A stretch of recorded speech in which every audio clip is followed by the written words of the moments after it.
श्री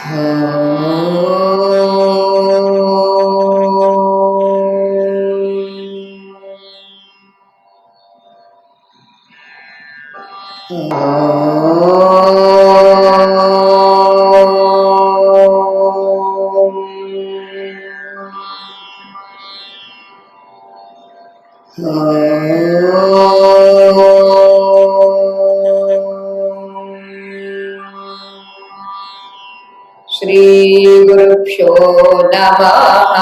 हरिः ओम्। घन घन नीलवदन अति सुंदर,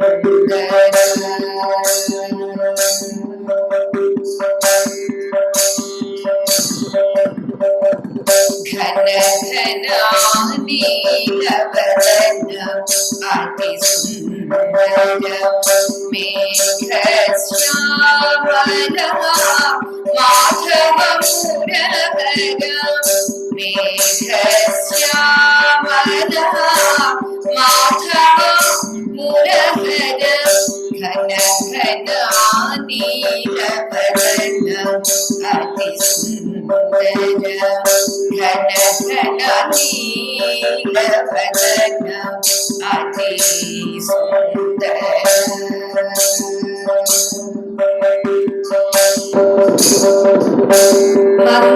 मंदस्मितमुख राधा मनोहर,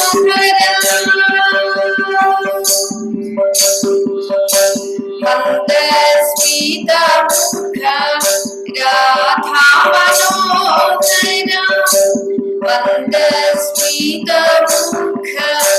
राधा मनोहर, गोविंद गोपाल नटवर गिरिधर, गोविंद गोपाल नटवर गिरिधर, मेघश्यामला माधव मुरहर, मेघश्यामला माधव मुरहर, घन घन नीलवदन अति सुंदर, घन घन नीलवदन अति सुंदर, मेघश्यामला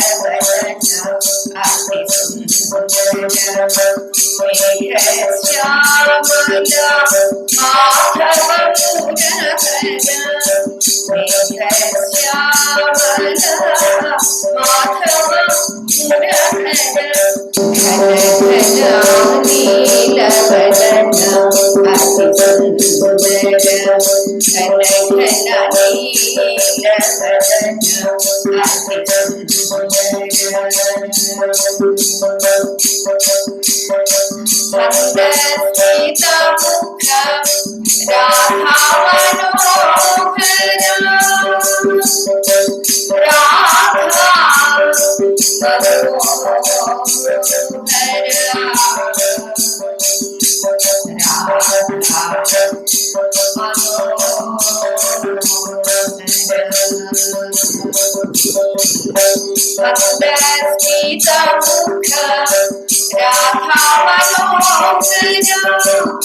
मंदस्मितमुख राधा मनोहर, गोविंद गोपाल नटवर गिरिधर, गोविंद गोपाल नटवर गिरिधर, मेघश्यामला माधव मुरहर, मेघश्यामला माधव मुरहर,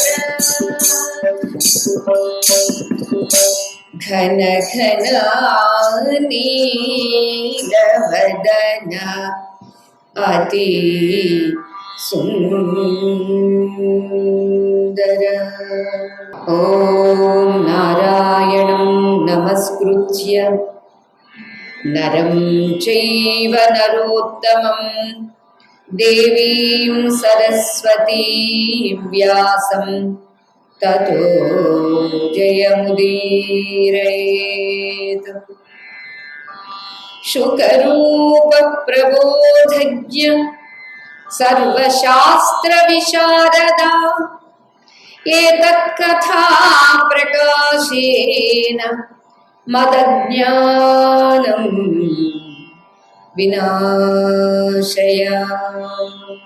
ఓం యస్య భాసా విభాతీదం సర్వం సదసదాత్మకం సర్వాధారం సదానందం స్వాత్మానం తం హరిం భజే. ప్రియ దివ్యాత్మ స్వరూపులారా, సంపూర్ణ శ్రీమద్ భాగవత సత్సంగానికి స్వాగతం. సాక్షాత్తు శ్రీ శుక మహర్షి పరీక్షిన్ చక్రవర్తికి వివరిస్తూ ఉన్నారు. విదురుడు ప్రశ్నలు వేస్తూ ఉన్నాడు. విదురుని ప్రశ్నలకు మైత్రేయ మహర్షి సమాధానం చెబుతూ ఉన్నారు. అదిగో ఆ మైత్రేయ మహర్షి, హే విదురా, నేను ఆ భాగవతాన్ని, ఎవరు? నాకు బృహస్పతి, దేవతా గురువైనటువంటి బృహస్పతి బోధించారు. ఆ భాగవతాన్ని నీకు నేను వివరంగా చెబుతాను అన్నారండి. ఆశ్చర్యం చూడండి. మనందరికీ తెలిసింది శ్రీ శుక మహర్షి పరీక్షిన్ చక్రవర్తికి వివరించినట్లు మాత్రమే మనకు తెలుసు. కానీ ఇక్కడ సాక్షాత్తు శ్రీమన్నారాయణ సనక సనందనాదులకు తెలియచెయ్యడం, వారు సాంఖ్యాయునికి, ఆపై వారు పరాశర మహర్షికి తెలియచేయడం, ఆ పరాశర మహర్షి దేవ గురువైనటువంటి బృహస్పతికి ఉపదేశించడం, ఆపై బృహస్పతి మన మైత్రేయ మహర్షికి ఉపదేశించడం, ఆ మైత్రేయ మహర్షి విదురులకు ఉపదేశించడం అనే ఆ ఉపదేశాన్ని శ్రీ శుక మహర్షి పరీక్షిన్ చక్రవర్తికి ఉపదేశిస్తూ ఉన్నారు అని సూత మహర్షి శౌనకాది మునీంద్రులకు తెలియచేస్తూ ఉన్నారు. అది చెబుతూ ఏమంటున్నారు అంటే, హే విదురా, నేను ఆ భాగవతాన్ని, ఎవరు? సాక్షాత్తు శ్రీమన్నారాయణుడు ఆ భాగవతాన్ని తీసుకొని పాతాళ లోకానికి వెళ్ళి తనను తాను చూసుకుంటూ తనలో తాను పరవశం చెంది ధ్యానముద్రలో ఉన్నప్పుడు సనక సనందనాదులు ఒక ప్రక్క స్తోత్రం చేస్తూ ఉంటే నాగకన్యలు ఆకాశ గంగలో స్నానం చేసి స్వామి యొక్క సౌందర్యాన్ని చూసి మోహించి ఇతడే మాకు భర్త కావాలి అని ప్రార్థించి సేవలు అందిస్తే వారి చేసినటువంటి సేవలన్నీ అందుకున్నాడు స్వామి. ప్రసన్నుడయ్యాడు. ఆ ప్రసన్నత్వంతో సనక సనందనాదులకు శ్రీమద్భాగవతాన్ని ఉపదేశించారు. అలా క్రమంగా వచ్చినటువంటి దాన్ని నీకు నేను వివరంగా చెబుతున్నాను. ఉత్తమ శ్లోకుడైనటువంటి ఆ భగవంతుని యొక్క పురుషోత్తముడైనటువంటి దేవదేవుడైనటువంటి శ్రీమన్నారాయణుని యొక్క చరిత్ర అనేటటువంటి ఆ అమృత వర్షంలో నీవు బాగా తడిసిపోవచ్చు. అంతేకాదు, తడుస్తూ తడుస్తూ ఉత్కర్షమైనటువంటి ఆనందంతో హర్షంతో ఆలకించు నాయనా అని చెబుతూ ఉన్నారండి. ఆయన ఆలకించేట్టుగా వీరు చెబుతూ ఉన్నారు. వీరు చెబుతూ ఉంటే వారు ఆలకిస్తూ ఉన్నారు. మరి మనం కూడా అలానే ఆ చరితామృతంలో తడిసిపోతూ ముద్దలై ఆనందంతో ముదావహంతో ముద్దలైపోయి ముదావహంతో శ్రవణం చేద్దాం. ఎట్లు భగవత్ ప్రోక్తంబును ఋషి సంప్రదాయానుగతంబును పురుషోత్తమ స్తోత్రంబును పరమ పవిత్రంబును భవలతాల విత్రంబునునైన భాగవత కథా ప్రపంచంబు శ్రద్ధాళుండవు భక్తుండవు నగు నీకు ఉపన్యసించత విను. నాయన, సాక్షాత్తు భగవంతునిచే ఉపదేశింపబడినటువంటిది, ఋషులందరూ సాంప్రదాయానుసారంగా అందరికీ అందుబాటులోకి వచ్చినటువంటిది, ఆ పురుషోత్తముడైనటువంటి పుండరీకాక్షుని యొక్క స్తోత్రాలు ఎన్నో కలిగి ఉన్నటువంటిది, పరమ పావనమైనటువంటిది, భవబంధాలు అనేటటువంటి లతలను తెగ్గొట్టేసేటటువంటి కొడవలి వంటిది అయిన శ్రీమద్భాగవత కథ విధానాన్ని భక్తుడవు ఆసక్తుడవు అయినటువంటి నీకు నేను విశదీకరిస్తున్నాను, విను నాయన అన్నారండి. అంటే భాగవత కథ వినడానికి మనకి రెండు ఉండాలండి. ఒకటి భక్తి ఉండాలి, రెండు ఆసక్తి ఉండాలి. ఆసక్తి ఉంటే ఏ శక్తి అయినా వస్తుందండి. ఆసక్తి లేదనుకోండి కాసేపు పడుకోవాలి అనిపిస్తుందండి. భక్తి ఉందనుకోండి నిద్ర వచ్చినా సరే కళ్ళు మొహం కడిగేసుకుని ఒకసారి కూర్చుందాము అనిపిస్తుంది. అందుచేత భక్తి ఆసక్తి కలిగినటువంటి హే విదురా నీకు నేను విశదపరుస్తున్నాను, వినాల్సింది అని తెలియచేస్తూ ఉన్నారు. అనఘా ఏకోదకమయ్యున్న వేళ అంతర్నిరుద్ధానల దారు వితతి భాతి చిచ్చక్తి సమేతుడై కపట నిద్రాలోలుడగుచు నిమీలితాక్షుడైన నారాయణుండు అంబు మధ్యమున భాసుర సుధాఫేన పాండుర శరీర రుచులు సహస్ర శిరోరత్న రుచులతో చలమి చేయగనొప్పు శేషభోగ తల్పమున పవ్వళించి అనల్పతత్వదీప్తి చెన్నుందగా అద్వితీయుడగుచు అభిరతుండయ్యు కోర్కులయందు బాసి ప్రవిమలాకృతిన్ ఆనంద భరితుడగుచు. స్వామి ఎలా ఉన్నాడో వివరిస్తూ ఉన్నారండి. హే విదురా, పూర్వం ప్రళయ సమయంలో అంటే మనం ఎవ్వరూ లేమండి. మరి ఏమైపోయామండి, ఎక్కడున్నామండి అంటే స్వామి బొజ్జలో ఉన్నామండి. ఉన్నాము, ఏదో రకంగా ఉన్నాము. స్వామిలో ఒక రక్త కణంగా ఉన్నాము, ఏదో మొత్తానికి ఉన్నామండి. అంచేత ప్రళయ సమయంలో విశ్వమంతా జలమయమై ఉన్నప్పుడు శ్రీమన్నారాయణుడు ఏం చేశాడట, హాయిగా ఆయన కూడా పడుకోవాలనుకున్నాడట. ఏ గొడవ లేదు కదండి. సృష్టి అంటూ ఉంటే దాన్ని మెయింటైన్ చేయడానికి చాలా కావాలండి. ఆ మెయింటైన్ చేయడంలో అక్కర్లేదల్లా తీసేయాలండి. ఇది సామాన్యమటండి. ఒక చిన్న కుటుంబాన్ని, ఒక చిన్న సంస్థని నడపడానికి తల ప్రాణం ఏమైపోతుందండి, వెంట్రుకలన్నీ రాలిపోతున్నాయి, కానీ సంస్థలు మాత్రం మెయింటైన్ చేయడం కష్టమైపోతుందండి. అలాంటిది విశ్వాన్నంతా చెయ్యాలంటే పాపం స్వామికి మాత్రం స్థిమితం ఉంటుందండి. అంతే ఇప్పుడు ఏ గొడవ లేదండి. చూడండి, ఏదో ఒక ఫంక్షన్ అయిపోయిందంటే ఎక్కడ వాళ్ళు అక్కడికి వెళ్ళిపోయిన తర్వాత తలుపులు వేసుకుని హాయిగా ఎలా పడుకుంటారో మీరు, అలా శ్రీమన్నారాయణుడు ప్రళయ సమయంలో అంతా జలమయమై ఉంటే ఆయన హాయిగా బెడ్ వేసుకున్నాడటండి. ఏమా బెడ్? మీకైతే డంలప్ బెడ్, స్వామికి ఆదిశేషుడే పాన్పండి. ఎంత ఆశ్చర్యం అంటే ఆదిశేషుడట స్వామి పడుకుంటాడు తన మీద కాబట్టి మెత్తగా ఉండాలి అని ఏవి గట్టి పదార్థాలు తినడటండి. మీరైతే చకోడీలు, జంతుకులు, ఇంకేవేవో చాలా గట్టి గట్టి పదార్థాలు తింటారండి. అబ్బే, ఈ ఆదిశేషుడు అలాంటివి ఏమీ తినడటండి. ఎందుకంటే ఏమో తింటే నా బొజ్జ ఎక్కడ గట్టి పడిపోతుందో, స్వామికి ఎంత గట్టిదనం వచ్చేస్తుందో ఏమిటో, మెత్తదనం ఎక్కడా పోకుండా ఉండాలి అంటే ఎయిర్ పిల్లోలాగా ఉండాలి అని కేవలం పవన భృకు గాలి మాత్రమే పిలుస్తూ ఉంటాడటండి ఆ ఆదిశేషుడు. సర్పములు అన్నీ అవే చెబుతారు. ఇంకా కొన్ని సర్పములు ఏదో కప్పలు మింగుతాయి, కొండ చిలువులు అన్నింటినీ మింగేస్తాయట అనుకోండి.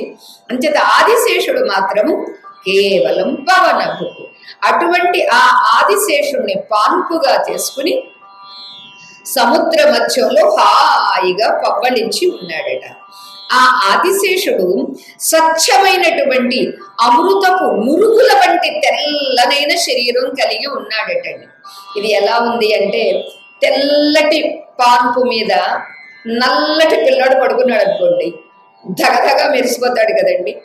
అంచేత ఆదిశేషుడము తెల్లటి పాన్పు, మన స్వామి నీలి రంగు కదా, నీలి మేఘపు ఛాయ. అంచేత ఈయన నల్లగా ఉన్నటువంటి వాడు ఆ తెల్లటి శరీరంలో నిగనిగలాడిపోతూ ఉన్నాడటండి. అంతేకాదు ఆదిశేషుడు యొక్క అతని తెల్లని శరీర కాంతులు అతడి 1000 తలలపై తళతళలాడేటటువంటి ఆ రత్నాల కాంతులతో ఇంకా ఇంకా మెరిసిపోతూ ఉన్నాడండి. చెలిమి చేస్తున్నట్లుగా ఉంది. అంటే స్వామితో సఖ్యం, స్నేహం, ప్రేమిస్తున్నట్టుగా ఉందటండి. ఆ తలల మీద ఉన్నటువంటి తలతలలాడేటటువంటి రత్నాలు, ఆ రత్నాల కాంతులతో అతడి 1000 తలలు స్వామిని చూస్తూ, స్వామి ఏం చేస్తున్నాడు? నిద్రపోతున్నాడా? దొంగ నిద్రపోతున్నాడా? నిజం నిద్రపోతున్నాడు? అమ్మో స్వామి, నిజం నిద్రపోవద్దు, నిజం నిద్రపోతే ఎలాగా? అంచేత ఏం చేస్తున్నాడని చూస్తూ ఉన్నట్టుగా, చెలిమి చేస్తూ ఉన్నట్టుగా ఉన్నాయట ఆదిశేషుడి యొక్క తలలు. నారాయణుడు ఎలా ఉన్నాడట? ఒక కట్టె ఉందనుకోండి, తన గర్భంలో అగ్నిని దాచుకుని ఉంటుంది. అది ఎప్పుడు బయటకు వస్తుంది? మరొక కట్టె, ఒక కట్టె 2 రాపిడైతే లోపల ఉన్నటువంటి నిప్పు కాస్త బయటకు వస్తుందండి. ఏ రాపిడి లేదండి, అలా నిర్మలంగా ఉంటుంది. నిప్పేమో లోపల ఉంది కానీ బయటకు ఏమీ కనపడదండి. అలా తన కడుపులో అగ్నిని దాచుకున్నటువంటి కట్టెలా తన లోపలంతా చైతన్య శక్తిని దాగి కలిగి ఉన్నటువంటి వాడై ఉన్నాడు శ్రీమన్నారాయణ. అంతేకాదు, అనంతమైనటువంటి తత్వ దీప్తితో అద్వితీయుడై, సృష్టి కూడా లేదు కదండి అప్పటికి, ప్రళయం అయిపోయింది కాబట్టి కేవలం తానొక్కడే ఉంటూ ఆనందమయుడై ఉన్నాడట. అద్వితీయుడై ఆనందమయుడై ఉన్నటువంటి ఇతడు ఏం చేస్తున్నాడటండి? కపట నిద్ర. నిజమే కదండి, కపట నిద్ర అంటే ఏమిటి? మన భాషలో దొంగ నిద్ర. దొంగ నిద్ర నటిస్తూ కళ్ళు మూసుకొని ఉన్నాడటండి. ఎలా ఉంది అంటే, కుతూహలం కలిగి కూడా కోర్కెలు లేనివాడిలాగా నిష్కళంకమైనటువంటి స్వరూపంతో విరాజమానమై ఉన్నాడండి. మనం చూడండి, కొంతమంది పిల్లలు నిద్ర పోకపోయినా, నిద్ర రాకపోయినా నిద్రిస్తున్నట్లుగా నటిస్తారండి. ముఖం తెలిసిపోతుందండి.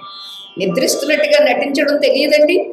అలాగే స్వామి కూడా ఇక్కడ కపట నిద్ర, దొంగ నిద్ర నటిస్తూ కళ్ళు మూసుకుని ఉన్నాడట.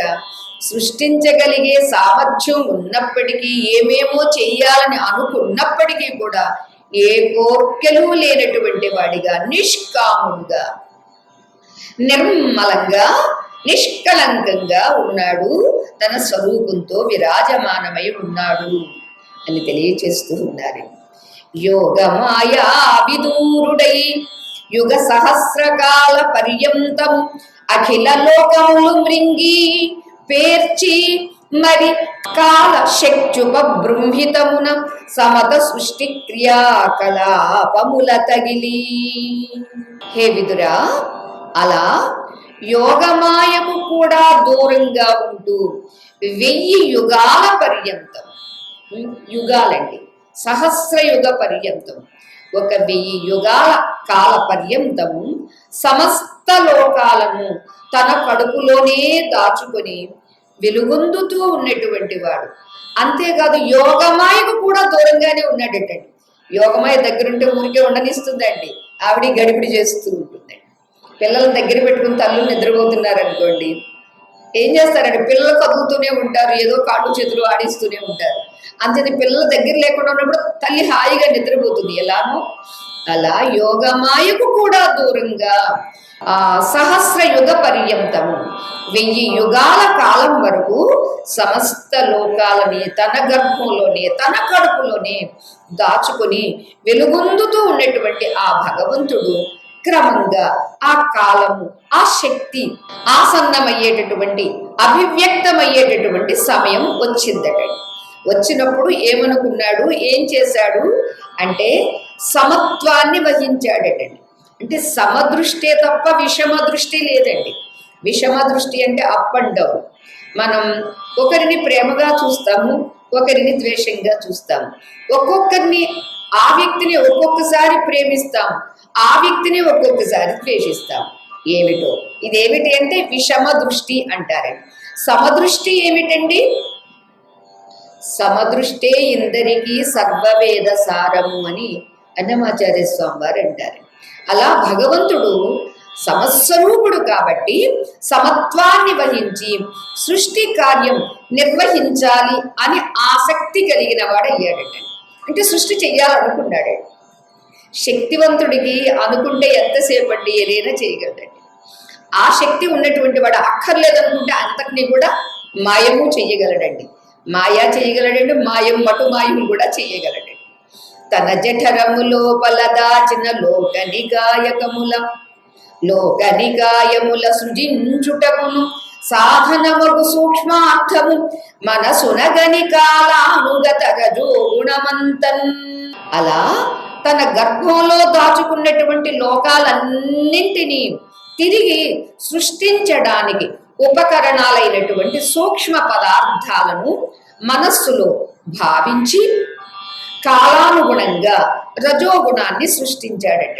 సృష్టించాలి అంటే రజోగుణం ఉండాల్సిందే, దాన్ని పోషించాలంటే సత్వగుణం ఉండాలి, లయం చెయ్యాలి అంటే తమోగుణం ఉంటే సరిపోతుందండి. అంచేత తిరిగి మరలా విశ్వాన్ని సృష్టించాలి అని అనుకున్నటువంటి ఆ భగవంతుడు దానికి కావలసినటువంటి ఉపకరణాలు అయిన సూక్ష్మ పదార్థాలను మనస్సులో భావించాడట. అంతే. ఆ భావించిన కారణంగా కాలానుగుణంగా ముందుగా రజోగుణాన్ని సృష్టించాడు.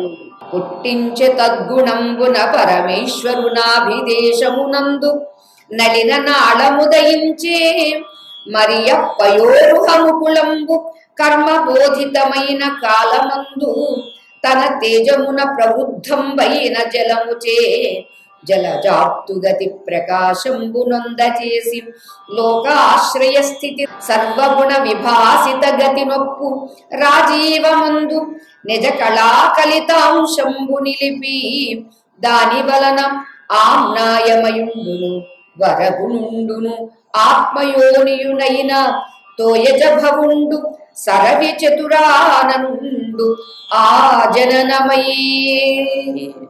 సృష్టిలో మొదట ఏది సృష్టింపబడింది వివరిస్తూ ఉన్నారండి. ఆ విధంగా పుట్టించినటువంటి రజోగుణం వల్ల శ్రీమన్నారాయణుని యొక్క నాభి నుండి మొగ్గతో కూడినటువంటి ఒక తామరతూడు జన్మించిందట. భగవంతుడి నాభి నుండి తామర తూడుతో ఒక మొగ్గగా పైకి ఆవిర్భవించింది. సృష్టి కార్య ప్రభావితమైనటువంటి కాలాన్ని అనుసరించి భగవంతుడు తన తేజస్సు చేత వృద్ధి పొందినటువంటి ఆ జల మధ్యంలో నీటి నడుమ ఆ తామర మొగ్గను ఒక సూర్యుడు ఉదయిస్తే ఎలా పైకి అలా వస్తూ కనిపిస్తాడో అలా తామర మొగ్గను సూర్యునిలాగా వికసింపచేశాడట. ఎవరు? శ్రీమన్నారాయణ.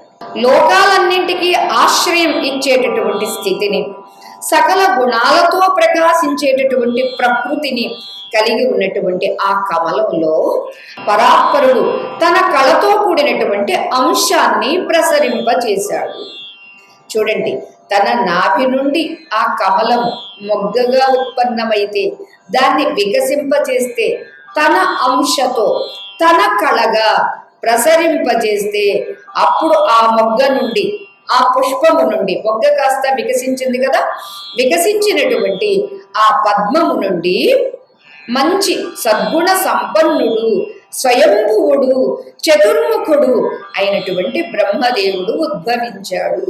నారాయణాద్ బ్రహ్మా జాయతే అన్ని మనకి అక్కడ నారాయణోపనిషత్ చెప్పినట్టుగా నారాయణాద్ బ్రహ్మా జాయతే, నారాయణాద్ రుద్రో జాయతే, నారాయణాదింద్రో జాయతే, నారాయణాత్ ప్రజాపతయః ప్రజాయంతే, నారాయణాద్ ద్వాదశాదిత్యాః రుద్రాః వసవః సర్వాణి చ ఛందాగుంసి, నారాయణాదేవ సముత్పద్యంతే, నారాయణే ప్రవర్తంతే, నారాయణే ప్రలీయంతే.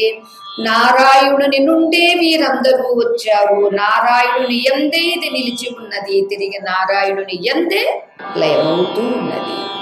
అలా ఇక్కడ సృష్టి ప్రారంభంలో బ్రహ్మగారు ఆవిర్భవించారు. అంటే ఇది ఎవరి శక్తి, ఎవరి కళ, ఎవరు అంటే శ్రీమన్నారాయణుడి. అతడు తత్పద్మకర్ణికయందు నిలిచి వికచలోచనుడై లోక వితతి దిశలు నంబరంబును నిజ చతురాననముల కలయ పరికించి చూచుచూ కమలభవుడు.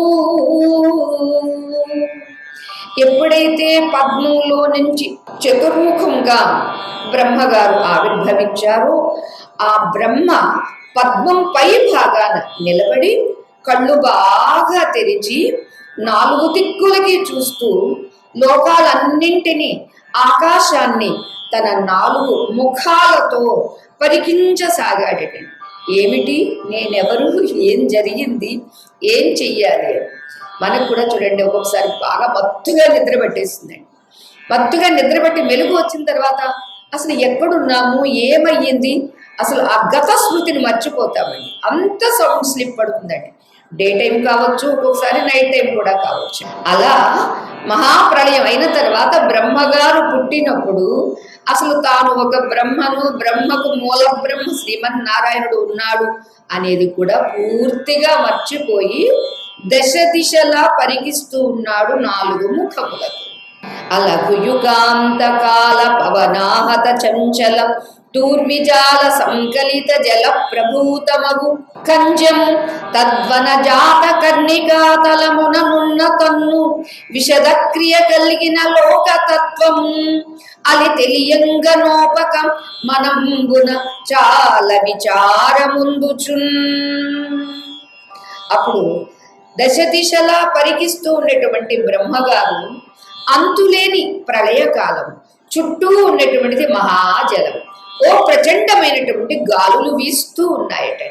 ఆ వీచేటటువంటి గాలికి అలలు లేచి పడుతూ ఉన్నాయట. అటువంటి ఆ జలమధ్యంలో ఒక పద్మం, ఆ పద్మం మధ్య కర్ణిక, ఆ కర్ణికపై తాను స్పష్టమవుతూ ఉన్నటువంటి ఈ లోకాల స్వరూపం, ఇదంతా ఏమిటో అర్థం కాక, తెలుసుకోలేక చతుర్ముఖుడై ఉన్నటువంటి ఆ బ్రహ్మగారు తన మనస్సులో చాలా విచారాన్ని పొందాడటండి. ఇలా తనలో తాను వితర్కించుకుంటూ ఉన్నాడు. ఏమయ్యింది, అసలు నేనెవరు, ఇప్పుడు నేనేం చెయ్యాలి అని ఆలోచనలు అతనికి వచ్చి వితర్కించుకుంటున్నాడు అన్నారు. ఇట్లని వితర్కించే ఈ జలమందు ఈ కమల మేగతినుద్భవమయ్యే ఒంటి ఏ నీ జలజాత పీఠముననే గతి నుండి మదాక్షమెద్ది నాకీ జననంబునందుటకు నెయ్యది హేతువు బుద్ధి చూడ నే యోజనెరుంగలేనని పయోరుహ గర్భుడు విస్మితాత్ముడై చాలా ఆశ్చర్యపడుతూ ఉన్నాడట ఆ చతుర్ముఖ బ్రహ్మ. ఈ నీటిలో అసలు ఈ పద్మం ఎలా పుట్టింది, నేను ఒక్కడిగా ఒంటరిగా ఈ తామర పుష్పంలో ఉన్నటువంటి గద్దె అంటే కర్ణిక చూసే ఉంటారు కదండి, పద్మము యందు లేదా కమలమందు మధ్యలో కర్ణిక అలా ఒక సింహాసనం లాగా ఎత్తుగా ఉంటుంది. అటువంటి ఆ తామర కర్ణికపై నేను ఎలా ఉన్నాను, అసలు నా పేరేమిటి, నాకు ఈ పుట్టుక రావడానికి కారణం ఏమిటి అని ఎంత ఆలోచించినా ఆయనకి ఏమీ అర్థం కాలేదండి. అరే, ఇంతగా నేను తర్కించుకున్నా నాకు క్రమం ఏమిటో, అసలు నేనేమిటో నాకేమీ తెలియటం లేదే అని ఆశ్చర్యచకితుడై ఉన్నాడట బ్రహ్మగారు. ఆవన జనాళ మూలం భావనములలోన నర్ధి నరయుట కొరకై ఆవన జాత ప్రభుండావన రుహనాళ వివరమందభిముఖుండై. ఎప్పుడైతే ఆ తామరతూడు ఎక్కడి నుండి పుట్టింది, దాని మొదలు ఎక్కడో ఏమిటో తెలుసుకోవాలి అని ఆ నీటిలో వెతకడం కోసమని బ్రహ్మదేవుడు ఆ పద్మనాళం తూడు ఉంటుంది కదండి, తామర తూడు అంటాము. ఆ తామర తూడు లోపల నుంచి అంటే ఏ కర్ణిక నుంచి ఆయన బయటకు వచ్చాడు, దాని లోపలికే ప్రవేశించాడట ఏమిటో తెలుసుకోవాలి అని. అతి గంభీర విశాల వారి నిధి తోయాంతర్నిమగ్నాంగుండై చతురాశుండుగి దివ్య వత్సర సహస్రం వబ్జమూలంబు సన్మతి నీక్షించియు కానలేక భగవన్మాయా మహత్వంబు విస్మృతి కావింప విభీతుడై మరల చేరెందతు సరోజాతము. తను ఆ తామర తూడులోంచి లోపలికి వెళ్ళాడు వెళ్ళాడు వెళ్ళాడు. ఓ చాలా లోతుందటండి, వెడల్పు ఉంది, లోతు ఉంది. అలా ఆ సముద్రపు నీటిలో మునిగిపోయి వెతుకుతూ వెతుకుతూ వెతుకుతూ 1000 దేవతా సంవత్సరాలు వెతికాడటండి బ్రహ్మగారు. దేవతా సంవత్సరాలు మానవ సంవత్సరాలు కాలమానం చాలా తేడా ఉందండి. మనకి పెద్దలు తెలియజేస్తారు, మన సంవత్సరము పితృదేవతలకి ఒక్కరోజు. అందుకనే మొదటి సంవత్సరం అయిపోయిన దగ్గర నుంచి సంవత్సరానికి ఒక్కసారి. ఇలా పితృదేవతల సంవత్సరము దేవతలకి ఒక్కరోజు. అలా ఆ దేవతా సంవత్సరాలు 1000 సంవత్సరాలు బ్రహ్మగారు వెతుకుతూనే ఉన్నారండి. ఏమిటి తనకు మూలం ఏమిటి, నేను ఎక్కడ నుండి వచ్చాను, నన్ను కన్నదెవరు, ఏమిటి అని జాగ్రత్తగా వెతికాడండి. అయినప్పటికీ కూడా ఆ తామరతూడు మూలం ఏమిటో తెలుసుకోలేకపోయాడట. ఇక భగవంతుని యొక్క మాయా ప్రభావం మూలంగా అతడికి ఆ మూల రహస్యం ఎంత కూడా అంతు చెక్కలేదటండి. బ్రహ్మగారికి అంతు చెక్కకపోతే మనబోటి వాళ్ళకి ఏం చిక్కుతుందండి, చిక్కే వీలే లేదండి. ఇక దానితో పాపం మతి చెదిరిపోయిందటండి, బెదిరిపోయాడటండి. మరలా తిరిగి కింద నుంచి పైకి వచ్చాడు. 1000 సంవత్సరాలు, ఇది దేవతా సంవత్సరాలు, 1000 సంవత్సరాలు వెతికాడు వెతికాడు వెతికాడు. పాపం ఏమీ అర్థం కాక మతి చెదిరిపోయి, అదిరిపోయి, బెదిరిపోయి మరలా పైకి వచ్చాడటండి. తామర పువ్వు పైకే వచ్చేసారట. పాపం ఒక్క ముఖమా 4 ముఖములు కలిగినటువంటి బ్రహ్మగారు. అట్లు క్రమ్మర చేరి అయ్యబ్జ పీఠమందు అష్టాంగ యోగ క్రియానురక్తి పవను బంధించి మహిత తపస్సమాధి నుండి శతవర్షములు సనుచుండనంతా. ఎప్పుడైతే చతుర్ముఖుడు మరలా తిరిగి పద్మపీఠానికి వచ్చేశాడో ఇక లాభం లేదు అని అనుకుని యమ నియమ ఆసన ప్రాణాయామ ప్రత్యాహార ధారణ ధ్యాన సమాధులు అనేటటువంటి అష్టాంగ యోగమునందు ఆసక్తి కలిగి ఏం చేశాడట, ఒక్కసారి గాలిని బంధించాడట. అంటే ప్రాణాయామం చేశారు. చేసి ఏకాగ్ర భావంతో తపస్సు చేశారు. ఈ విధంగా దేవతా సంవత్సరాలు 100 సంవత్సరాలు అంటే 100 సంవత్సరాలు గడిచినవి. మనం ఎంతో తపస్సు జపము అనుకుని గంట సేపు కూర్చుంటే ఏదో ఒక యుగం అంతా కూర్చున్నట్టుగా ఫీల్ అయిపోతామండి. గంట సేపు చేసేసామండి జపము అని అనుకుంటామండి. అవును, బ్రహ్మగారికి 100 ఏళ్లంతో 1000 సంవత్సరాలెంతో, మనకి 1 గంట అంత కదా. పాపం ఆ రీతిగా బ్రహ్మగారి 100 ఏళ్ళు అలానే తపస్సు చేస్తూ ఉండిపోయారట. తపస్సులో ఉండగా 100 సంవత్సరాల కాలం గడిచింది. అట్టి యోగ జనితమైన విజ్ఞానంబు కలిగియుండి తాన కమల నయను కానలేక హృదయ కమల కన్నికయందు నున్నవాని తన్ను కన్నవాని. బ్రహ్మదేవుడు ఇలా ఆయన చేసినటువంటి యోగాభ్యాసం వల్ల విజ్ఞానం కలిగిందటండి. ఆ విజ్ఞానం వల్ల కూడా అతడు విష్ణువుని చూడలేకపోయాడు. నిన్ననే చెప్పారే, ఆహా విజ్ఞానం వల్ల కూడా భగవంతుడు తెలియడు, భక్తి వల్ల మాత్రమే తెలుస్తాడు అని అన్నారు కదా. అంచేత యోగాభ్యాసం చేశాడు, విజ్ఞానాన్ని పొందాడు బ్రహ్మగారు. అటువంటి విజ్ఞానం వల్ల కూడా విష్ణువుని దర్శించలేకపోయారు. అప్పుడు తన ధ్యానాన్ని ఎక్కడో ఎక్కడో కాక తన హృదయమందు నిలిపాడట.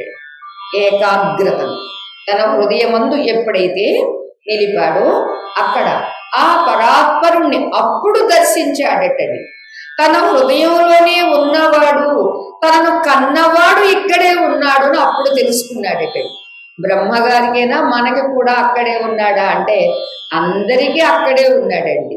మహామేధావి కదండి, అందరిలో ఉంటాడు, ఎవరికి అందకుండా ఉంటాడు, దాక్కుని ఉంటాడండి, దొంగగా ఉంటాడండి. చెప్పాలంటే పెద్ద గజ దొంగ అతడేనండి. దొంగ తను దాక్కుంటాడు, అందరినీ చూస్తాడు, ఎవరికి తాను కనపడడు. భగవంతుడు కూడా అంతే కదండి, అందరిలో దాక్కుంటాడు, ఎవరికి కనపడ్డు, కానీ అందరినీ చూస్తూ ఉంటాడు. అలా ఎక్కడెక్కడో దృష్టి పెట్టి దశ దిశలా వెతికాడు. తామరతూడు లోపలికి వెళ్ళిపోయి ఆ జలమధ్యంలో సముద్రంలో అంతా 1000 యుగాలు వెతికాడు, అయినా కనిపించలేదు. మరలా 100 సంవత్సరాలు తపస్సు చేశాడు, అయినా కనిపించలేదు.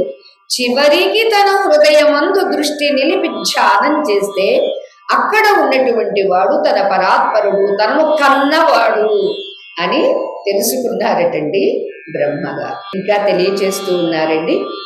ఈ విధంగా అచంచలమైనటువంటి భక్తితో కూడిన యోగ మహాత్మ్యం వల్ల బ్రహ్మదేవుడు శుభ చరిత్రుడు, పరమ పవిత్రుడు, లక్ష్మీ కళత్రుడు అయినటువంటి శ్రీమన్నారాయణుని దర్శించాడు.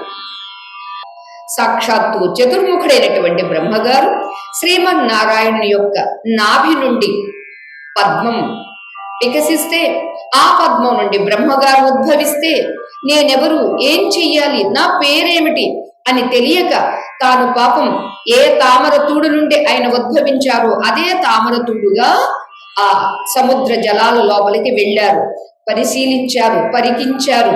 సహస్ర యుగ పర్యంతము అన్నారండి. 1000 యుగాలు రీసెర్చ్ చేశారండి, అంతా పరిశీలన చేశారండి. కానీ ఏమీ తేలలేదు. చివరికి మరలా తిరిగి ఆ తామరతోడులోకి వచ్చి ఆ కర్ణికలు ఆ గద్దె మీద కూర్చుని ఉన్నారు. ఏం చెయ్యాలో తెలియక, దశ దిశలా చూసినా కూడా తెలియక ఒక్కసారి అష్టాంగ యోగాలను గుర్తు తెచ్చుకొని తపస్సు చేశారు, ప్రాణాయామం చేసి. ఇక చివరికి ప్రాణాయామం చేసినటువంటి వీరు తన హృదయములో ఏముంది, ఎవరున్నారు అని ఎప్పుడైతే ఒక్కసారి శ్రద్ధ, ఏకాగ్రత హృదయం వైపుకు మళ్లించారో అప్పుడు కనిపించాడండి అందమైన వాడు. ఎలా ఉన్నాడు అతడు? అక్కడ ఉన్నటువంటి వాడు తనను కన్నవాడే అని తెలుసుకున్నారు బ్రహ్మగారు.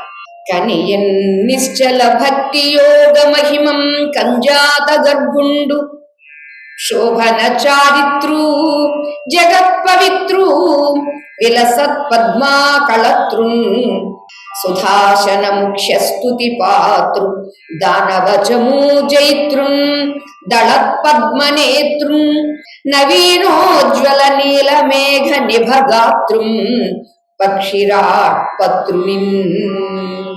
ఆయన కన్నారట, అంటే దర్శించారట బ్రహ్మగారు. ఎలా ఉన్నాడో వివరిస్తూ ఉన్నారండి. అచంచలమైనటువంటి భక్తితో కూడిన అతడు చేసినటువంటి యోగ మహాత్మ్యం వల్ల, ఆ యోగ మహిమ వల్ల బ్రహ్మదేవుడు దర్శించారు. ఎవరినండి? అతడు ఎలా ఉన్నాడండి అంటే శుభ చరిత్రుడు. చరిత్ర చాలా మందికి ఉంటుందండి, అశుభ చరిత్ర ఎంతో మందికి ఉంటుందండి, శుభ చరిత్ర కొంతమందికే ఉంటుందండి. కానీ ఇక్కడ సంపూర్ణ శుభ చరిత్ర ఎవరికి ఉంటుందండి? భగవంతుడికి మాత్రమే ఉంటుంది. అంచేత శుభ చరిత్రుడు, అంతేకాదు పరమ పవిత్రుడు, లక్ష్మీ కళత్రుడు, లక్ష్మీదేవి భార్యగా కలిగినటువంటి వాడు కదండి. అంచేత లక్ష్మీపతి, శ్రియపతి అయినటువంటి శ్రీమన్నారాయణుని దర్శించారట బ్రహ్మగారు. ఎవరు అతడు? ఎలా ఉన్నాడు? వేలుపు పెద్దల యొక్క వినతులు అందుకుంటూ ఉన్నటువంటి వాడు. అంతేకాదు దానవుల యొక్క సైన్యాలను అన్నింటినీ తరిమి కొట్టేటటువంటి వాడు. వికసించిన కమలాల వంటి నేత్రములు కలిగినటువంటి వాడు. అంతేకాదు కొత్తగా ఏర్పడిన నీలి మేఘం ఎంత నిగనిగలాడుతూ ఉంటుందో అటువంటి నీలి మేఘ సదృశమైనటువంటి దేహం కలిగినటువంటి వాడు. అంతేకాదు గరుడుణ్ణి వాహనంగా చేసుకున్నటువంటి వాడు, గరుడ వాహనుడు అని చెప్పారు. నీలి మేఘము కొత్తగా ఏర్పడటం ఏమిటండి అని మనం ఒక్కసారి ఆలోచన చేస్తే, వర్ష ఋతువులో అప్పుడే కొత్తగా ఏర్పడుతూ ఉంటాయి చూడండి. ఆ ఏర్పడినటువంటివి దాన్ని ఏమంటారు? తొలకరి అంటారు కదా. ఆ తొలకరి మేఘము చక్కగా అప్పటికప్పుడు ఏర్పడి దట్టంగా ఉండి ఏం చేస్తుందంటే అలా పయనించి వర్షిస్తుందండి.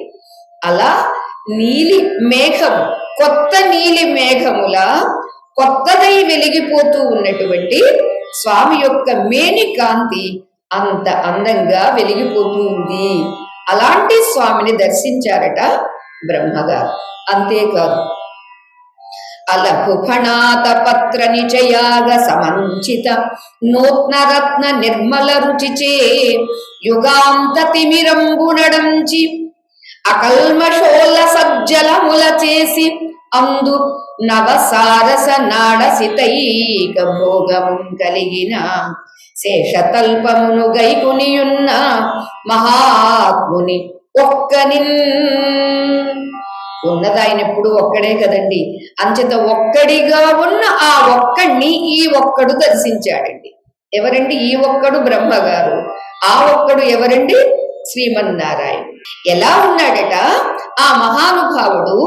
గొప్పమైనటువంటి పడగలు, ఆదిశేషుని పడగలు అనే గొడుగుల చివర ఉన్నటువంటి స్వచ్ఛమైనటువంటి రత్నాల కాంతులతో ప్రళయకాలంలో ఉన్నటువంటి ఆ చీకట్లను పోగొడుతూ కొంగృత్త తామరతూడు లాంటి తెల్లని దేహ సంపద కలిగినటువంటి ఆ ఆదిశేషుణ్ణి పాన్పుగా చేసుకుని చాలా నిర్మలంగా ఉన్నటువంటి ఆ నీళ్ల మధ్యలో శయనించి ఉన్నాడు అన్నారు. దూరం నుంచి మనకి నీళ్లు కూడా నీలి రంగు కనిపిస్తాయి. పైన ఉన్నటువంటి నీలి మేఘమే మనకి సముద్రంలో కానీ నదీ జలాల్లో కానీ కనిపించి నీలి రంగుగా కనిపిస్తాయి. నీలి రంగుగా ఉన్న ఆ సముద్ర జలం మధ్యలో తెల్లగా ఉన్నటువంటి ఆదిశేషుడు. అంతేకాదు తెల్లని తామర పుష్పముల యొక్క తూడు కూడా తెల్లగానే ఉంటుంది.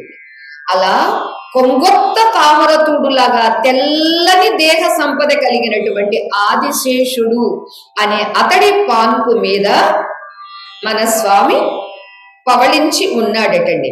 మరి ఎలా పవళించి ఉన్నాడు? నిన్ననే చెప్పుకున్నా కదా, తెల్లటి పాన్పు మీద నల్లగా నిగనిగలాడేటటువంటి దేహంతో స్వామి హాయిగా నిర్మలంగా శయనించి ఉన్నాడట. అటువంటి స్వామిని బ్రహ్మగారు దర్శించారు. అంతేనా? మరి అతడు దర్శించినటువంటి ఆ స్వామి ఎలా ఉన్నాడో ఇక్కడ వర్ణన చేస్తూ ఉన్నారండి. ఏ రకపు వస్త్రాలు కట్టుకున్నాడు, అతడు మెడలో మాలలు ఏమి వేసుకున్నాడు, పూలమాలలు వేసుకున్నాడా, నగలు వేసుకున్నాడా? వాళ్ళ ఆవిడ లక్ష్మీదేవి అయితే ఆయనకి ఏమిటండి లోటు? అదంతా దర్శించారు బ్రహ్మగారు. దర్శించినటువంటి ఆ దివ్య రూపాన్ని ఇక్కడ మనందరికీ కూడా దర్శింపచేస్తూ ఉన్నారు. మైత్రేయ మహర్షి విదురునితో దర్శింపచేస్తూ ఉన్నారు. శ్రీ శుక మహర్షి పరీక్షిత్తుతో దర్శింపచేస్తూ ఉన్నారు. సూత మహర్షి శౌనకాదులతో దర్శింపచేస్తూ ఉన్నారు. మరి మనం కూడా దర్శించవద్దు? అది ఇక్కడ వర్ణన చేస్తూ ఉన్నారు. వరపీత కౌశేయ పరిధాన కాంతి సంచాంబుద రుచి నిచయంబుగాక కమనీయ నవహేమ కలిత కిరీటంబు రమణ కాంచన శిఖరంబుగాగా మానిత మౌక్తిక మాలిక రుచి సానుపతిత నిర్ఝర పరంపరలుగాగా చెలువందు నవ తులసీ దామకములు లాలిత తటజౌషధీ లతలుగాగా వరభుజంబులు నికటస్థ వంశములుగా పదములంగణ పాదప ప్రచయములుగా లలిత గతి నొప్పు మరకతాచల విడంబిత ఆత్మదేహం కలుగు మహాత్ముహరిని. ఆ దర్శించినటువంటి ఆ దివ్య మంగళ మూర్తి ఎలా ఉన్నారో వివరిస్తూ ఉన్నారండి. స్వామి పట్టు వస్త్రాలు కట్టుకున్నాడటండి. అది ఏమిటి? పీత, పసుపు రంగులో ఉన్నటువంటి పట్టు వస్త్రం కట్టుకొని ఉన్నాడట. అది ఎలా ఉంది అని అంటే సాయంకాలపు వేళ సూర్యుడు అస్తమించడానికి సిద్ధంగా ఉంటాడు. మీరు ఎప్పుడైనా చూశారో లేదో గమనిస్తూ ఉండాలండి. తెల్లవారుతూ ఉండగా తలుపులు తీసి ఆ ప్రకృతి, ఆ ఆకాశం ఎలా ఉంది, సూర్యుణ్ణి ప్రసవించడానికి సిద్ధంగా ఉన్నట్టుగా ఉంటుందండి. అలానే అస్తమించేటప్పుడు ఆయన అస్తమిస్తూ ఉన్నాడు. మరి ఆకాశం ఎలా ఉంటుంది? ఆ కాంతి కూడా మనం దర్శించాలండి. ఇక్కడ అది వర్ణన చేస్తూ ఉన్నారు. సాయంకాలపు వేళ మేఘాల కాంతులు పసుపు రంగులో ఎలా ఉంటాయో స్వామి కట్టినటువంటి ఆ పట్టు వస్త్రము, పచ్చని పట్టు వస్త్రము మేఘాల కాంతుల వలె ఉన్నది. అలా ఉండగా కాగా స్వామి ధరించినటువంటి పెట్టుకున్నటువంటి ఆ సుందర సువర్ణ కిరీటం ఎలా ఉంది అంటే బంగారు శిఖరం లాగా ఉంది. అంటే స్వామిని ఎలా వర్ణన చేస్తున్నారో చూద్దాం, దర్శిద్దాం. అంచేత స్వామి పెట్టుకున్నటువంటి కిరీటమేమో బంగారు శిఖరం లాగా ఉందట. ఇక మెడలో వేలాడేటటువంటి ముత్యాల హారాలు అన్ని ఎలా ఉన్నవి అని అంటే పర్వత చర్యల మీద నుంచి జాలువారేటటువంటి సెలయేళ్ల వలె ఉందటండి. ముత్యాలు ఒక 10 పేటలో లేకపోతే 20 పేటలో పెట్టుకున్నారనుకోండి, నీళ్లు జారుతున్నట్టుగా ఉంటుంది కదండి. అంతేత స్వామి మెడలో, పాపం ఆయన నల్లవాడు కదండి, తెల్లటి పాన్పు మీద నల్లటి మేని మీద తెల్లటి ముత్యాలు వేసుకున్నాడు అనమాట. అంతేత తెల్లటి ముత్యాల మాలలు ఎలా ఉన్నాయట, కొండ మీద నుంచి ప్రవహించేటటువంటి సెలయేళ్ల వలె ఉంది అన్నారే. ఇక సరే, అందాలు చెందే ఆ స్వామికి ఆ మెడలో వేసుకున్నటువంటి తులసి మాలలు ఎలా ఉన్నాయట, ఆ మొక్కల మధ్యలో పెరిగేటటువంటి ఔషధి లతలు ఉంటాయి, స్వామి మెడలో వేసుకున్నటువంటి తులసి మాలలు ఉన్నవి అన్నారండి. అంతేకాదు, ఆ ఉన్నతమైనటువంటి ఆ భుజాలు చూస్తే ఎలా ఉన్నది అని అంటే, ఆయా ప్రాంతాల్లో ఉన్నటువంటి మొదళ్లలాగా, అంటే చెట్టు మొదళ్లలాగా ఉన్నవట. ఇక పాదాలు ఎలా ఉన్నవి అని అంటే, ఆ పర్వత మధ్యలో, పర్వతాల యొక్క క్రింద ఉన్నటువంటి తరుగుల్మములు, అంటే పొదరిళ్లలాగా చక్కగా అందంగా ఒక బుజ్జిగా ఉంటాయి, దాన్ని బుషెస్ అంటాము, ఆ రకంగా పాదాలు ఉన్నాయటండి. ఇలా ఇన్ని చెబుతూ భగవంతుడి యొక్క దేహం ఎలా ఉంది అని అంటే, మరకత పర్వతంలాగా ఉన్నాడటండి. మరకతం అంటే తెలుసు కదా, నవరత్నాల్లో పచ్చ అంటారు. అలా పచ్చల దేహంతో ప్రకాశించేటటువంటి పర్వతంలాగా స్వామి ప్రకాశిస్తూ ఉన్నాడు అన్నారండి. అంటే ఇదంతా పోలిక ఏమిటంటే, స్వామి చిన్నవాడిగా లేడండి. పర్వతం అంటే ఎంత పెద్దది ఉంటుందండి, అంత పెద్దవాడిగా ఉన్నాడండి. పర్వతం ఎలా ఉంటుంది, చెట్లతోటి ఆయా గడ్డితోటి అంత పైనుంచి ప్రవహిస్తుంది. ఇదిగో మనకి ఇక్కడ స్క్రీన్ లో కూడా కనిపిస్తుంది ఆ సెలయేరు, ఆ కొండల గురించి సెలయేరు ప్రవహిస్తూ ఉంది. ఎలానో అలా స్వామి యొక్క శరీరాన్ని పచ్చల కాంతితో, అంటే ఆకుపచ్చ రంగులో ఉంటుంది కదండి, అంచేత ఆకుపచ్చ పర్వతం లాగా స్వామి ప్రకాశిస్తూ ఉన్నాడు. మెడలో వేసుకున్నటువంటి ముత్యాల మాలలన్నీ సెలయేరులాగా ప్రవహిస్తూ ఉన్నట్టుగా ఉంది. ఇక మెడలో వేసుకున్నటువంటి తులసి మాలలన్నీ ఔషధి లతలలాగా ఉన్నవి. అంతేకాదు, స్వామి భుజాలు కాస్త అక్కడేవో మొలచిన ఒక వృక్షాల్లాగా ఉన్నవి.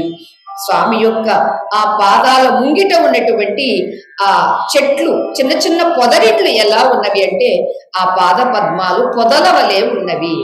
అలాంటి స్వామిని.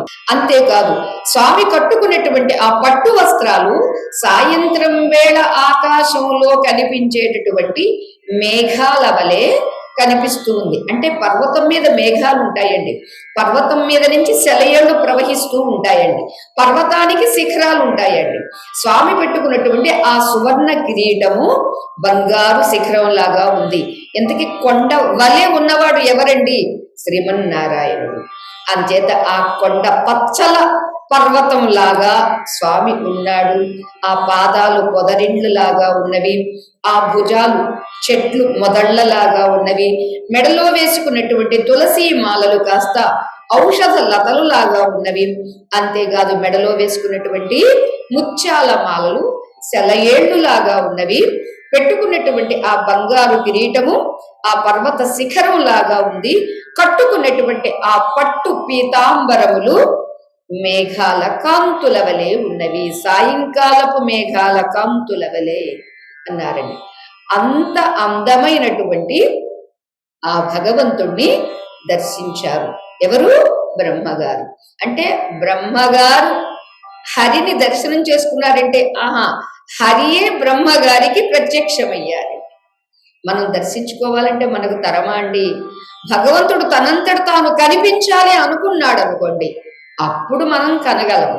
బ్రహ్మగారికి కూడా పాపం 1000 యుగాలు అంత పరిశీలన చేశారు. సముద్రంలోకి వెళ్ళి ఏమిటి ఏమిటి ఏమిటి అని తపస్సు చేశారు, అర్థం కాలేదు. మరలా కర్ణిక మీదకి, తామర పుష్పంలో ఉన్నటువంటి కర్ణిక మీద కూర్చుని మరలా 100 దివ్య సంవత్సరాలు తపస్సు చేశారండి. ఆపై తనలో, తన హృదయంలో ఉన్నటువంటి స్వామిని ఈ రీతిగా దర్శనం చేసుకున్నారు బ్రహ్మగారు. మరియు అపరిచ్ఛిన్నంబును నిరుపమానంబును నిఖిల లోక సంగ్రహంబును అతి విస్తార వర్తులాయామంబునునై వివిధ విచిత్ర దివ్యమణి భూషణంబులన్ ఆత్మీయ నిర్మల ద్యుతి చేతం ప్రకాశంబునందం చేయు దివ్య దేహంబు తనర వివిధంబులగు కామంబులు అభిలషించి విశుద్ధంబైన వేదోక్త మార్గంబున భజించు పురుష శ్రేష్ఠులకు కామధేనువనందగిన పాద పద్మయుగంబును అలిక ఫలక లలిత రుచి నిజయంబులకు నోటుబడి కృపాపాత్రుండై చంద్రుండు బహురూపంబుల పద సరోజంబులనాశ్రయించెననొప్పు పదనఖంబులును కమలా భూకాంతలకు ఉపధాన రూపంబులనందగి నీల కదళికా స్తంభంబులడంబు విడంబించు ఊరుయుగళంబును కనక మణిమయ మేఖలా కలాపాభిరామంబు కదంబ కింజల్క శోభిత పీతాంబరాలంకృతంబునై విలసిల్లు కటి మండలంబును శృంగారవాహిని జలావర్తంబు నాబులు పొందు నాభీ వివరంబును జఠరస్థ నిఖిల బ్రహ్మాండ ముహుర్ముహురుద్భవ కృషి భూతంబనందగు మధ్య భాగంబును మహిత ముక్తాఫల మాలికా విరచిత రంగవల్లీ విరాజితంబు నవ తులసీదామ కిసలయ తల్పంబు కుసుమ మాలికాలంకృతంబు ఘనసార కస్తూరికా చందన విలిప్తంబు కౌస్తుభరత్న దీప్తి ప్రదీప్తంబు శ్రీవత్స లక్షణ లక్షితంబునై ఇందిరారమణికి కేళీ మందిరంబనం గొల్చు వక్షస్థలంబును సుఖ కేళీ సమారంభ పరిరంభణాంబోధిరాట్ కన్యకా కరాంబుజ కీలిత కనకమణి కంకణ నికషంబుల బొలుపా రేఖాత్రయ విరాజమానంబైన కంధరంబును సుమహితానర్ఘ దివ్యమణి ప్రభా విభాసిత కేయూర కంకణం ముద్రికాలంకృతంబులైన బాహువులును సకల లోకార్తి నివారక దరహాస చంద్రికా ధవళితంబులైన కర్ణకుండల మండన మణిమరీచులు నర్తనంబులు సలుపం తనరి నిర్ధంబులగు చెక్కుటద్దంబులును పరిపక్వ బింబఫల ప్రవాళ పల్లవారుణాధరంబును అఖిల భువన పరిపాలనంబునకు నేన చాలుదునని నినదించు నయన యుగళంబునకు సీమాస్తంభంబు చంపక ప్రసూన రుచి విసంబునగు నాసాదండంబును కమల కుముదంబులకు పెంపు సంపాదించుచు కరుణామృత తరంగితాపాంగంబులై కర్ణాంత విశ్రాంతంబులై చెలువందు నేత్రంబులును సలలిత శ్రీకారంబునకు అక్షరత్వంబు సార్థకంబయ్యనందగు కర్ణంబులును ఇక్షు చాపచాపద్వయంబునా చూపట్టు భ్రూయుగళంబును అపర పక్షాష్టమీ శశాంక శంకాస్పద ఫాల ఫలకంబును నీలగిరీంద్ర శృంగ సంగత బాల మార్తాండ మండల విడంబిత పద్మరాగమణి ఖచిత కాంచన కిరీటంబునంబులు పారి సూర్యేందు పవనానల ప్రకాశంబులకు అవకాశంబు సూపక త్రిలోక వ్యాపక సమర్థంబులకు తేజో విశేషంబుల చెలుగొంది సంగర రంగంబుల దానవానీకంబుల హరింపం జాలు సుదర్శనాది దివ్య సాధనంబులచే దురాసదంబగు దివ్య రూపంబును కలిగి మరియును స్వామి యొక్క ఆ దివ్య రూప వర్ణన ఏం చేశారండి. సంస్కృతంలో ఉన్నటువంటి శబ్దాలని పోతనామాచుల వారు కూడా సమాసాలుగా వేసేశారండి. ఇలా ఆ మహాత్ముడి యొక్క ఆ దివ్య దేహం ఉన్నదే వేరుపరచడానికి వీలు కానటువంటిది. అంతేకాదు దేనితోనన్నా పోల్చుదామా అంటే పోల్చలేనిది, దేనితోనూ సాటి లేనటువంటిది, సమస్త లోకాలను తనలో ఇముడ్చుకోగలిగినటువంటిది, ఇముడ్చుకొన్నది. అంతేకాదు చాలా సువిశాలమై గుండ్రంగా ఉండి నిడివి కలిగి ఉన్నటువంటిది, విచిత్రమైనటువంటి మనోజ్ఞమైనటువంటి అనేక దివ్యమైనటువంటి భూషణాలను ధరించి ఉన్నటువంటి ఆ స్వచ్ఛమైన తన కాంతులతో అలంకరిస్తూ ఉన్నది స్వామి దేహం అండి. భూషణాలు కూడా కొన్ని మనకి తెలుసండి, అన్నీ తెలియదండి. దేవతలు ధరించేటటువంటి ఆభరణాల గురించి మనకు అన్నీ తెలియదండి. అంతేత స్వామి శరీరం అంతా ధరించి ఉన్నాడటండి. ధరించినటువంటి ఆభరణముల యొక్క కాంతితో శరీరం ఇంకా ఇంకా మెరిసిపోతుంది అన్నారు. అంతేకాదు పలు విధములైనటువంటి కోర్కెలు కోరుతూ యథావిధిగా పూజించేటటువంటి పుణ్యపురుషులందరికీ కామధేనువు అనదగినటువంటి చరణ కమలద్వయం కలిగి ఉన్నది. భగవంతుని యొక్క ఆ పాదద్వయము ఉన్నదే, ఆ పాదములు ఎలా ఉన్నవండి? కమలములు. కమలములు, రెండు కమలములు ఉంటే ఎలా ఉంటుందో అలా కమలద్వయంగా చరణద్వయం ఉన్నది అన్నారు. అంతేకాదు ఆ పాలఫలకము ఎలా ఉన్నది అని అంటే, పాలఫలకం యొక్క కాంతులకు ఓడిపోయినటువంటి చంద్రుడు అనుగ్రహింపబడిన వాడై ఆయన పాద పద్మాలను ఆశ్రయించినట్టుగా ఉన్నదట. శివుడికి తలపైన ఉంటాడండి, అమ్మవారికి గణపతికి కూడా తలపైన ఉంటాడండి. అటువంటి ఆ చంద్రుడట స్వామి యొక్క నుదుటి కాంతికి ఓడిపోయి పాదాల మీద పడిపోయాడా అన్నట్టుగా ఎలా ఉన్నదట. ఆ భగవంతుడి యొక్క పాద పద్మములను అనేక రూపాలలో ఆశ్రయించాడా అన్నట్లు ఉన్నవి అన్నారు. అదెలా అని అడిగితే, భగవంతుడి యొక్క ఆ 10 వేండ్ల 10 గోళ్ల కాంతి చంద్రుడు ప్రకాశిస్తూ ఉన్నాడటండి. అంచేత చంద్రుడు పాద పద్మాలను ఆశ్రయించి ఆ 10 గోళ్ల యొక్క 10 మంది చంద్రులు శరణు అన్నట్టుగా ఉన్నాయటండి ఆ స్వామి యొక్క పాద పద్మ నఖములు. అంతేకాదు శ్రీదేవికి భూదేవికి తలగడల అన్నట్టుగా ఉన్నాయటండి ఆ స్వామి యొక్క పాద పద్మములు.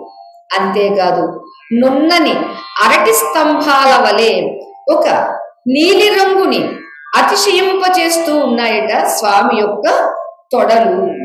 అంతేకాదు స్వామి యొక్క కటి ప్రదేశం అంటే నడుము మణులు చెక్కినటువంటి బంగారు వడ్డాణంతో చాలా మనోహరంగా ఉన్నాడనమాట. మనకి తెలుసు ఆడవాళ్లే పెట్టుకుంటారు వడ్డాణం అని, శ్రీమన్నారాయణుడు కూడా పెట్టుకుంటాడనమాట. ఏముందండి, వాళ్ళ ఆవిడ అంత బంగారమే ఆవిడైతే మరి ఇది సింగారించుకోవద్దండి. అంచేత మణులతో చెక్కినటువంటి బంగారు వడ్డాణంతో స్వామి యొక్క ఆ కటి ప్రదేశం చాలా మనోహరంగా ఉంది, అంటే మనస్సుని హరిస్తూ ఉన్నదనమాట. అంతేకాదు ఆయన నడుము కడిమి పువ్వుల యొక్క కేసరాల కాంతులు ఒలికేటటువంటి పట్టు పీతాంబరంతో ప్రకాశిస్తూ ఉన్నది అన్నారండి. అంతేకాదు స్వామి యొక్క నాభి ఒక శృంగార తరంగిణి సుడిలాగా ఉన్నది అన్నారండి. అంటే నాభి చాలా లోతుగా ఉన్నది. సుడిగుండం ఎంత లోతు ఉంటుందో ఎవరికీ తెలియదండి. అంచేది ఈ నాభి ఎలా ఉందట, శృంగారముల యొక్క తరంగిణికి సుడిలాగా ఉన్నది భగవంతుడి యొక్క నాభి, అంటే బొడ్డు స్థానం. అంతేకాదు ఆయన యొక్క మధ్య ప్రదేశం నడుము స్థానం ఎలా ఉందట, కడుపులో సమస్త జగత్తులు మాటి మాటికి పుట్టుతూ ఉండడం వల్ల కృషించిందా అన్నట్లు ఉన్నదట. అంటే అంత సన్నగా ఉందనండి. ఏమి వర్ణన చేస్తూ ఉన్నారండి. మాటికి ప్రసవించినప్పుడు ఆ గర్భంలో ప్రపంచాలు ఉన్నాయండి, లావుగా ఉంటుంది. ప్రపంచాలు ఉత్పన్నమైనవండి, అప్పుడు సన్నమైపోతుంది. మరలా ప్రపంచాలు గర్భంలో తయారవుతాయండి. మరలా పుట్టినప్పుడు, మరలా ప్రసవించినప్పుడు మరలా నడువు సన్నబడిపోతుంది అనమాట.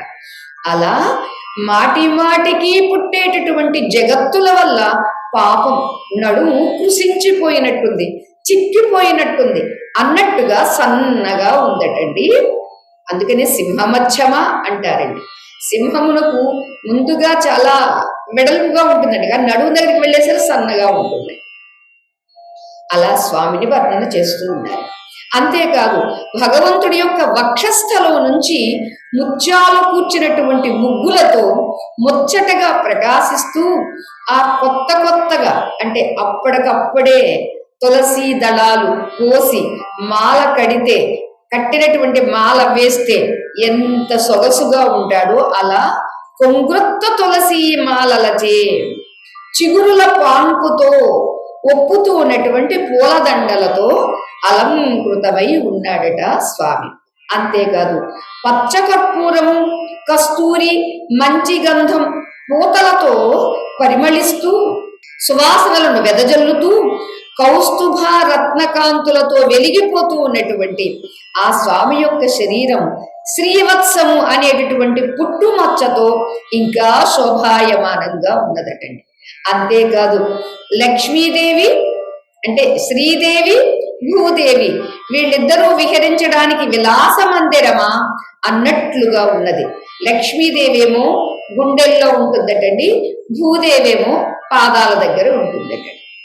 అంతేకాదు మరలా ఇద్దరికీ తలగడలా అన్నట్టుగా ఉన్నవట స్వామి పాదాలు, ఉబ్బెత్తుగా చాలా అంటే దిండులాగా ఉన్నవటండి రెండు పాదాలు. ఇక్కడేమో లక్ష్మీదేవి నివసించడానికి విహరించడానికి ఆస్కారంగా ఉన్నది స్వామి యొక్క ఆ వక్షస్సు. అంతేకాదు శృంగార క్రీడకు ముందు గట్టిగా కౌగిలించుకున్నటువంటి లక్ష్మీదేవి చేతుల్లో మణులు చెక్కినటువంటి బంగారు గాజులు ఒత్తుకున్న గుర్తులా అన్నట్టుగా భగవంతుని యొక్క కంఠంలో 3 రేఖలు కనిపిస్తూ ఉన్నాయటండి. ఈ 3 రేఖల్ని ఏమంటున్నారు అంటే అమ్మవారు గట్టిగా కౌగిలించుకుంటే ఆ గాజుల యొక్క నాటు పడిపోయింది, అందుచేతే అలా ఉంది అన్నట్టుగా ఉన్నవటండి. అంతేకాదు భగవంతుని యొక్క ఆ హస్తాలు ఉన్నవే వెలకట్టరానటువంటి రమణీయమైనటువంటి రత్న కాంతులతో విరాజిల్లే భుజకీర్తులతో, అదే భుజకీర్తులు అంటే ఇక్కడ పెట్టుకుంటారు చూడండి మీరు, అరవంకి అంటారే, భుజకీర్తులతో కంకణాలతో ఉంగరాలతో అలంకరింపబడి ఉన్నవటండి. ఆయన యొక్క ఈ చెక్కుటద్దాలు ఎలా ఉన్నవి అంటే సమస్త లోకంలో ఉన్నటువంటి జీవులందరి బాధలని పోగొట్టగలిగేటటువంటి చిరునవ్వులు అనే వెన్నెలలతో తెల్లగా ఆ చెవులకు పెట్టుకున్నటువంటి కర్ణకుండలాల మణిప్రభల నాట్యాలతో తళతళలాడుతూ ఉన్నాయటండి. అంతేకాదు ఆయన క్రింది పెదవి పండిన దొండ పండులాగా ఉందన్నమాట. అంటే శ్రీమన్నారాయణుడు లక్ష్మీదేవి వీళ్ళెవరు లిప్స్టిక్ వేసుకోరండి, వేసుకోకుండానే వేసుకున్నట్టు అనిపిస్తుంది. అంచేత పండిన దొండపండు ఎలా ఉంటుందండి? ఎర్రగా ఉంటుంది. అంచేత ఆయన క్రింది పెదవి పండిన దొండ పండులాగా, పగడంలాగా, చిగురుటాకులాగా, అంటే అంత సౌకుమార్యంగా ఉన్నదనమాట. చిగురుటాకు కూడా ఎర్రగా ఉంటుంది కదండి, అలా ఒక పగడం ఎర్రగా ఉంటుంది, దొండపండు ఎర్రగా ఉంటుంది, మూడింటిని పోల్చారండి. ఇదంతా వర్ణన దేనికండి అని మీకు అనిపిస్తుందా? ఈ వర్ణన వినగా వినగా ఏ వర్ణనలో మన మనస్సు మన దృష్టి అక్కడ నిలుస్తుందా అని. అంతేకాదు బ్రహ్మగారు దర్శించారండి, దర్శించినటువంటి ఆ దివ్య ఆ సుందర రూపాన్ని అభివర్ణన చేస్తూ ఉన్నారు మైత్రేయ మహర్షి, శుక మహర్షి, సూత మహర్షి. అంచేత ఈ వర్ణనలో మన మనస్సు కూడా ఆ వర్ణనని దర్శిస్తూ ఆ దివ్య అవయవములను దర్శిస్తూ ఉన్నప్పుడు మనకి ఎంత పవిత్రత చేకూరుతుందండి. వేరే వేరే పనికిరాని వాటిని దర్శించి దర్శించి కళ్ళు అపవిత్రమై, వాక్కు అపవిత్రమై, అపశబ్దములను విని చెవులు అపవిత్రమై ఉన్నప్పుడు మరి వాటిని పవిత్రం చేసుకోవద్దు. పవిత్రం చేసుకోవడానికి ఇంతటి సుశబ్దములు భగవంతుని యొక్క ఆ దివ్య మంగళ దర్శనాన్ని చేసినటువంటి ఆ బ్రహ్మగారు ఎంత ఆనందంలో తబ్బిబ్బైపోతూ ఉన్నాడండి. స్వామి ఎలా ఉన్నాడు? క్రింది పెదవి దొండ పండులాగా, ఒక పగడంలాగా, ఒక చిగురుటాకులాగా, అరుణారుణమై అంటే ఎర్ర ఎర్రగా ఉన్నదటండి.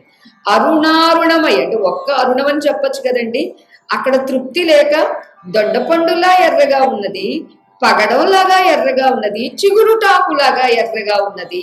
అంతేకాదు అరుణారుణమై ఉదయించే సూర్యుడిలాగా ఎర్ర ఎర్రగా అలరారుతూ ఉన్నది అని చెబుతూ ఆయన ముక్కు ఎలా ఉందండి అంటే చక్కని సంపెంగ పువ్వులా ఉందటండి. సంపెంగ పువ్వుతో పోలుస్తారండి నాసికను. అంతేకాదు సమస్త లోకాల్ని పాలించడానికి చాలిన దానిని నేనంటే నేనని ఆ వాదులాడేటటువంటి ఆ కళ్ళు, రెండు కళ్ళకు మీరు వాదులాడకండి అని మధ్యలో సరిహద్దు స్తంభం లాగా ఉన్నదటండి ఆ ముక్కు. అంటే ముక్కుకి ఈ పక్క ఉన్నాయి కదండి. అవును, స్వామి ఒక్కసారి కళ్ళు ఇలా విప్పితే సృష్టి జరుగుతుంది, కళ్ళు మూస్తే ప్రళయం జరుగుతుంది. అందుచేత సమస్త లోకాలని ప్రేమతో పాలించాలి అంటే నేను నేను నేను ఈ కన్ను అవి రెండు వాదించుకుంటూ ఉంటాయటండి. ఆ వాదనకి సరిహద్దు స్తంభం లాగా ఉన్నది ఈ ముక్కు. అంతేకాదు స్వామి యొక్క ఆ కన్నులు అనేటటువంటి కమలాలకు, కలువలకు శోభను చేకూరుస్తూ కరుణామృతం పొంగి పొరలేటటువంటి ఆ కటాక్ష వీక్షణాలతో ఎలా ఉన్నవి ఆ నేత్రములు అంటే చెవుల వరకు విస్తరించి ఉన్నాయటండి. అంటే ఆ నేత్రము మన కన్నంటే చిన్నదండి. స్వామి నేత్రము కమల దళము వలె అంటారు కదండి. కమల దళం ఎంత ఉండదుగా, ఎంత ఉంటుంది. ఇంకా కొన్ని పెద్ద పెద్దవి చూస్తే మన అరచెయ్యి అంత ఉంటుందండి. అంతే స్వామి యొక్క ఆ నేత్రము ఎలా ఉందట, చెవి వరకు చూస్తూ ఉన్నదటండి. ఎందుకంటే ఈ ప్రక్కనున్న వాళ్ళని చూడాలి, ఆ ప్రక్కనున్న వాళ్ళని చూడాలి, అన్ని దిక్కుల్లో ఉన్నటువంటి వాళ్ళని చూడాలి. కాబట్టి స్వామి యొక్క నేత్రము ఆ కరుణామృతాన్ని పొంగి పొరలేట్టుగా ఉంది. ఆ కరుణా కటాక్ష వీక్షణాలతో ఆ చెవుల వరకు విస్తరించి ఉన్నవి స్వామి యొక్క నేత్రాలు. అంతేకాదు స్వామి యొక్క చెవులు ఎలా ఉన్నాయట, శ్రీకారానికి అక్షరానికి అక్షరమైనటువంటి ఆకారం చేకూరుస్తూ ఉన్నాయి స్వామి యొక్క ఆ చెవులు అన్నారు. అంతేకాదు ఈ కనుబొమ్మలు ఉన్నవే మన్మథుడి యొక్క ధనస్సుల అన్నట్టుగా ఉన్నవి. రెండు ధనస్సులు ఉన్నట్టుగా ఉన్నవట స్వామి యొక్క కనుబొమ్మలు. అంతేకాదు ఆ భగవంతుడి యొక్క ఈ నుదురు ఉన్నదే బహుళపక్షం అష్టమి నాటి చంద్రుడా అన్నట్లుగా కన్నుల విందు చేస్తూ ఉన్నది. అర్ధ చంద్రాకృతిలో స్వామి బొట్టు పెట్టుకున్నాడు అనమాట. అంతేకాదు శిరస్సు మీద ఉన్నటువంటి పద్మరాగమణులు పొదిగినటువంటి ఆ బంగారు కిరీటం నీలి పర్వత శిఖరం మీద ఉండే బాలసూర్యుణ్ణి తిరస్కరిస్తూ ఉన్నది అన్నారు.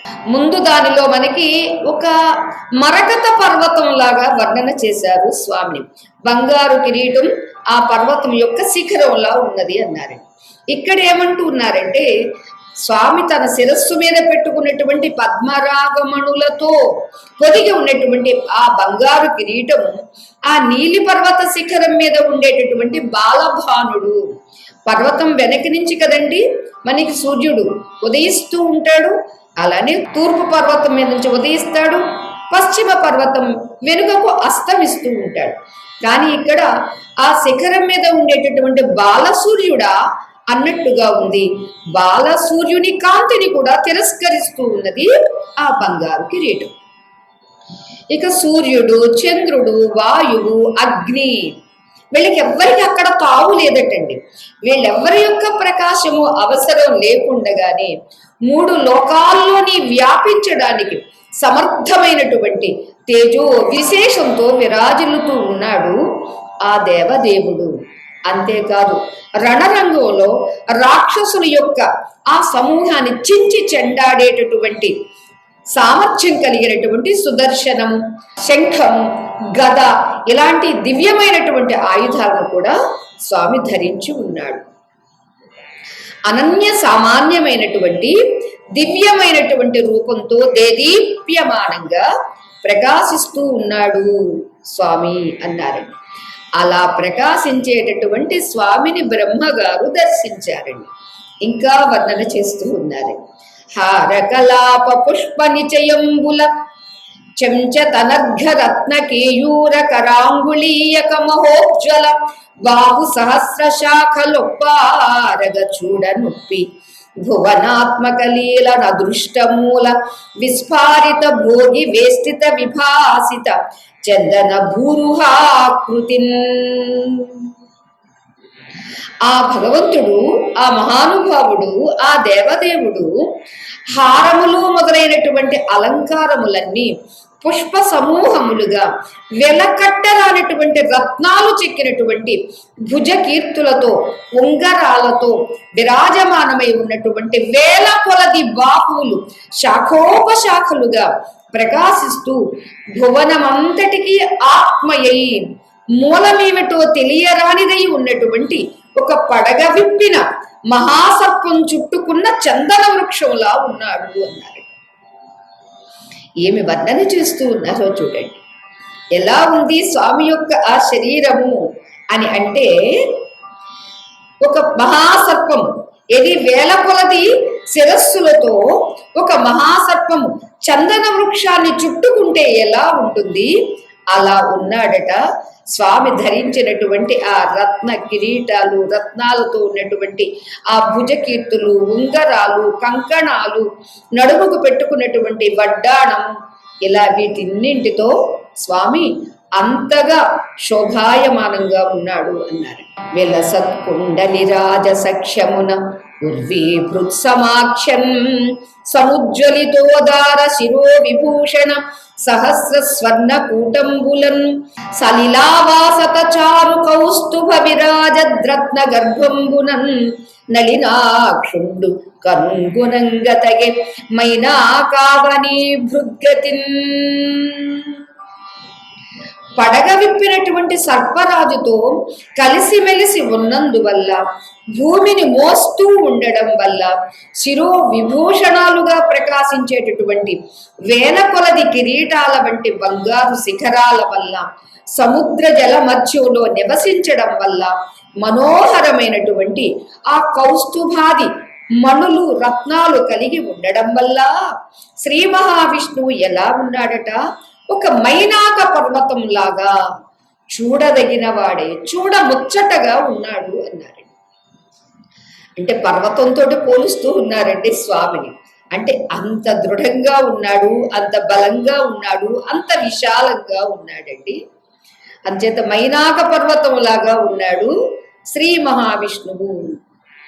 విదితార్థ జ్ఞాన జపస్తుతి మకరంద ప్రహృష్ట శృతిజాత మధువ్రత గణ పరివృత శోభాగత కీర్తి ప్రసవ మాలికలు గలవాని.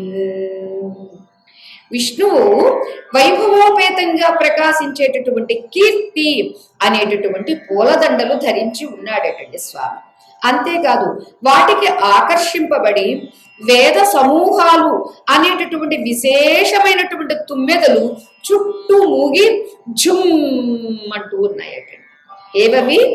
వేదముల యొక్క సమూహములు అనే తుమ్మెదలండి.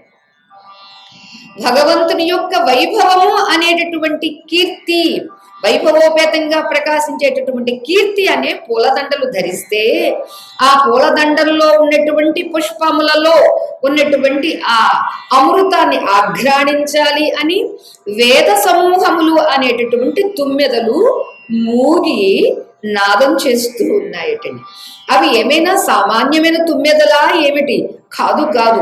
విస్తారమైనటువంటి భావంతో జ్ఞానము, జపము, స్తోత్రము అనేటటువంటి తేనెలు ఆ మధువును తాగడంతో సంతోషించినటువంటి ఆ విశేషమైనటువంటి తుమ్మెదలు, ఇవి సామాన్యమైన తుమ్మెదలు కాదు అని చెబుతూ ఉన్నారు. వేద సమూహాలు అంటే ఇవి సామాన్యమా? కాదు కదూ. అంచేత ఏమా వేద సమూహము? జ్ఞానము, జపము, స్తోత్రము ఏవేవైతే ఉన్నావో ఇవన్నీ ఈ రూప తుమ్మెదలు తేనెలు త్రాగడంతో అవి మత్తుగా ఉండి జుమ్ అని నాదం చేస్తూ ఉన్నబట ఆ విశేషమైన తుమ్మెదలు. అటువంటి విష్ణుమూర్తిని చతుర్ముఖ బ్రహ్మగారు దర్శించారు అన్నారు. కనుగొని చతురాననుండు. ఇలా ఎప్పుడైతే 4 ముఖములు కలిగినటువంటి బ్రహ్మదేవుడు విష్ణుమూర్తిని దర్శించారు అంటే బ్రహ్మగారి చేత దర్శింపబడినటువంటి విష్ణుమూర్తి ఇలా ఉన్నాడు అని చెప్పారు. ఇక ఇప్పుడు మాట్లాడుతూ ఉన్నారు. అనఘా సర్వేశ్వరునాద్యంత శూన్యుని ధన్యుని జగదేకమాన్య చెరుతు తన్నాభి సరసిజోద్భవ సరోజంబును అప్పుల ననిలుని నంబరమును మానిత భువన నిర్మాణ దృష్టిని పొడగని కాని ఇతరము కానలేక ఆత్మీయ కర్మ బీజాంకురంబును రజోగుణయుక్తుడగుచు అకుంఠిత ప్రజాభిసర్గాభిముఖత అవ్యక్త మార్గుడైన హరియందు తన హృదయంబు చేర్చి అమ్మహాత్ముని పరము అనంతుని అభవుని అజుని అమేయుని ఇట్లని అభినుతించే. ఇంతటి మహానుభావుని దర్శించిన తర్వాత చతుర్ముఖ బ్రహ్మగారు ఊరికే ఉంటారండి, ఆ స్వామిని స్తోత్రం చెయ్యాలి అనుకుంటున్నారట. పుణ్యాత్ముడమైనటువంటి హే విదురా, అలా బ్రహ్మదేవుడు సృష్టి అంతటికీ ప్రభువు, ఆద్యంతములు లేనటువంటి వాడు, ధన్యుడు, సకల భువనములకు మాన్యుడు అయినటువంటి ఆ దేవదేవుణ్ణి శ్రీమన్నారాయణుణ్ణి దర్శించాడు. అంతేకాదు ఆయన బొడ్డు నుంచి పుట్టినటువంటి కమలాన్ని, ఆ జలాన్ని, అగ్నిని, ఆకాశాన్ని, మహాజగత్తు సృష్టించాలి అనేటటువంటి దృష్టిని కూడా దర్శించాడు. ఇక ఆయనకు ఇతరమైనటువంటివి ఏవీ కనపడటం లేదండి. తనది అయినటువంటి సృష్టి కార్యానికి బీజాంకురం అయినటువంటి రజోగుణం అతడిలో జనించింది. ఎవరి? బ్రహ్మగారిలో జనించిందటండి. దానికి అది జనించిందండి, ఈయనే జనింప చేశాడండి. రజోగుణం పుట్టిస్తేనే కదండి మనలో కదలిక వచ్చేది, రజోగుణం పుట్టిస్తేనే కదండి ఏదో పని చేసేది, ఏదో ఒక కార్యాన్ని ప్రారంభించేది. అలా రజోగుణం అతనిలో జనించింది. అంతేకాదు అమోఘమైనటువంటి ప్రజా సృష్టికి సుముఖుడు అయ్యాడు. అంతు పట్టని వాడు, అర్థం చేసుకోవడానికి వీలు కానటువంటి వాడు అయిన ఆ హరియందు తన హృదయాన్ని కేంద్రీకరించాడు. అప్పుడు మహాత్ముడు, పురుషోత్తముడు, అనంతుడు, అభవుడు, అమేయుడు అయినటువంటి ఆ పరాత్పరుణ్ణి బ్రహ్మదేవుడు ఈ విధంగా స్తోత్రం చేస్తున్నారు అని చెబుతూ ఉన్నారు. నలినాక్షమాయా గుణ వ్యతికరమున చేసి కార్యంబైన సృష్టి రూపమున ప్రకాశించు నీ ఘన రూప విభవంబు రూపింప దేహధారులకు దుర్విభావ్యంబు తలపోయ భగవంతుడవునైన పద్మాక్ష నీ స్వరూపంబు కంటే అన్యమొక్కటి సత్యమై బోధకంబైన యది లేదు కాన నీ అతుల దివ్యమైన రూపంబు నాకు ప్రత్యక్షమయ్యే అదియుగాక వివేకోదయమున చేసి వరదా నీ రూపమజ్ఞాన గురుతమో నివారకం వయ్య నాకు శశ్వత్ ప్రదీప. శశ్వత్ ప్రదీప అంటున్నారండి. అంటే వెంటనే జ్ఞానజ్యోతిని వెలిగించేటటువంటి హే మహానుభావ అని స్వామిని పిలుస్తూ, తామర పూల వంటి కన్నులు గల స్వామి నారాయణ, శ్రీమన్నారాయణ. నమో నారాయణ,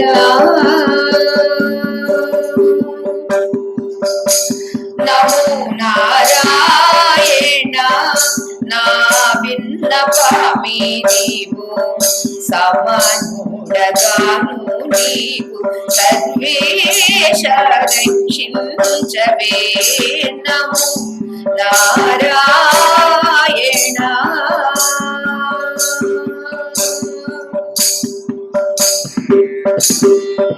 మనసుని ఆధీనము మాటలు నివాడేటివే తగును పుట్టించిన ఘనుడీవే. మనసుని ఆధీనము మాటలు నివాడేటివే తగును పుట్టించిన ఘనుడీవే. మును నీవున నిన్నే మోసుకున్న పాడ నింతే వెనగా నన్ను నేరారు వేయగా రక్షించవే. నమో నారాయణ, నమో నారాయణ. నా విన్నపమే పామి జీవో సమనుడగాను నీవు సర్వేశ రక్షించవే నమో నారాయణ.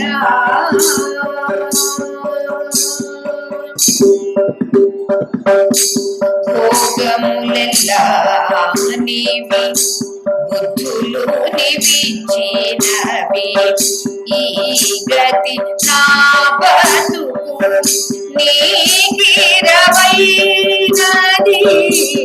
భోగములెల్లా నీవి బుద్ధులు నివిచ్చినవి ఈ గతి నా బతుకు నీకిరవైనది.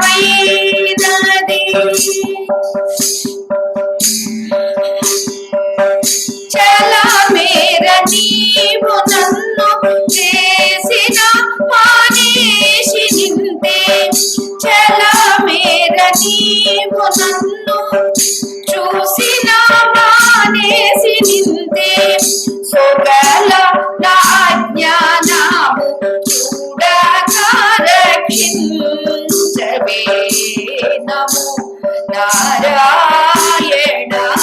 నా విన్నపామి జీవో సమనుడగాను నీవు సర్వేశ రక్షించవే నమో నారాయణ.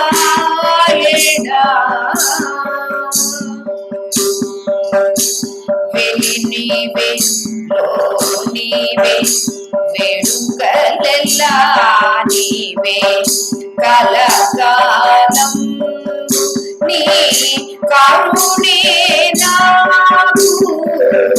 వెలి నీవే నీవే వేడుకలెల్లా నీవే కలకాలము నీ కరుణే నాకు. ఇలా శ్రీ వాసుదేవ ఏలుకున్నవంత నింతే, ఇలా శ్రీ వాసుదేవ నీవేలుకున్నవంత నింతే, నెలవు తప్పించక నీవే రక్షించవే నమో నారాయణ. నా విన్నపామి జీవో సమనుడగాను నీవు సర్వేశ రక్షించవే నమో నారాయణ.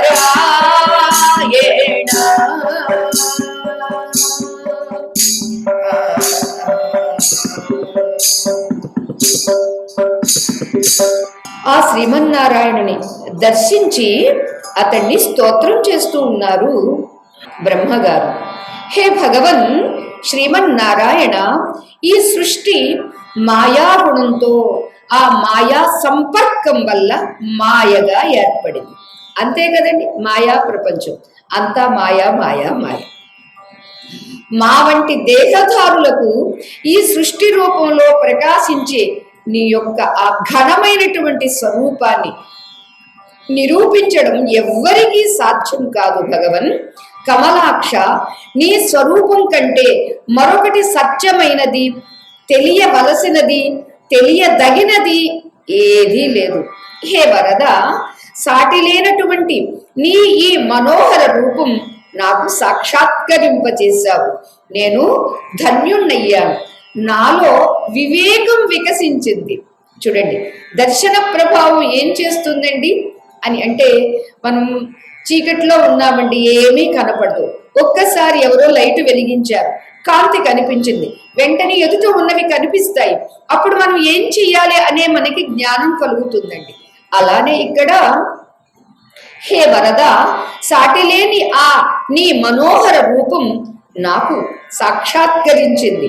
అంచేత నీ దర్శనాన్ని ఎప్పుడైతే నేను చేసుకున్నానో నాలో వివేకం వికసించింది. హే జ్యోతిర్మయ, అటువంటి జ్ఞానం కలగడం చేత నీ రూపం నా అజ్ఞానము అనేటటువంటి పెను చీకటిని పోగొట్టేసింది. సూర్యుడు ఉదయిస్తే ఏమైందండి?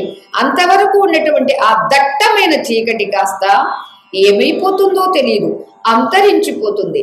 అలానే నీ యొక్క ఈ జ్ఞాన ప్రకాశంతో, నీ యొక్క ఈ దివ్య సుందర దర్శనంతో నా అజ్ఞానం అనేటటువంటి పెను చీకటి పోయింది, అంతరించింది. అందువల్ల నీ రూపమే నా పాలిటికి శాశ్వతమైనటువంటి జ్ఞానం అనే వెలుగును ప్రసాదించింది అన్నాడు. శశ్వత్ ప్రదీప అంటే వెంటనే అది జ్యోతి. మనం ట్యూబ్ లైట్ వేస్తే కాస్త కొంత టైం తీసుకుంటుందండి, వేరే వేరే లైట్స్ వేస్తే స్విచ్ వేయగానే వెలుగుతుందండి. ఇక్కడ ప్రార్థించిన వెంటనే శశ్వత్ ప్రదీప, భగవంతుడి యొక్క దర్శనము ఏం చేస్తుందండి?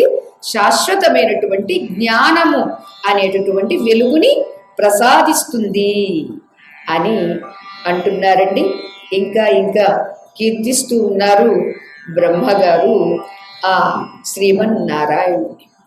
ఎందుకంటే దర్శించబడినటువంటి ఆ దివ్య రూప ప్రభావం ఏం చేస్తుందండి? ఊరకే ఉండనిస్తుందా? వీరి చేత స్తోత్రం చేయిస్తుందండి. అంతేకాదు దర్శన ప్రభావంతో అంతవరకు తెలియలేదు, అదిరిపోయారు, బెదిరిపోయారు, ఏం చెయ్యాలో అర్థం కాలేదు, అయోమయ స్థితిలో ఉన్నటువంటి బ్రహ్మగారు యోగా చేశారు, తన హృదయంలో ఉన్నటువంటి స్వామిని సందర్శించారు. అప్పుడు మరలా తీరా చూసేసరికి ఓ చక్కగా సముద్ర మధ్యంలో భగవంతుడు అంతటి తన యొక్క విశేషమైనటువంటి దర్శనాన్ని ప్రసాదించారు. అలా దర్శన ప్రభావంతో ఏమయ్యింది? బ్రహ్మగారికి కూడా వివేకం కలిగింది. కృష్ణ ముకుంద గోవింద గిరిధర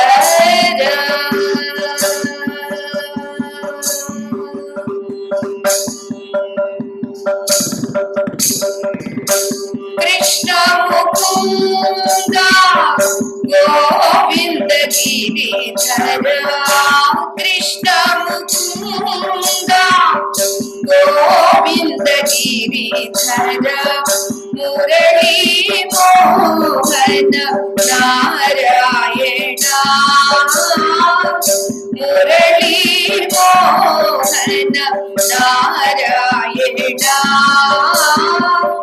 పండరి పురందర నారాయణ హరి పండరి పురందర నారాయణ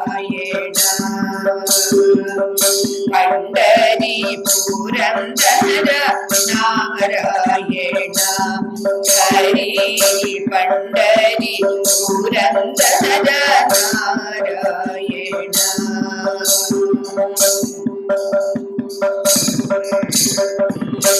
మాధవ శ్రీ హరి మందర గిరిధారి మాధవ శ్రీ హరి మందర గిరిధారి గోవింద మురహరి నారాయణ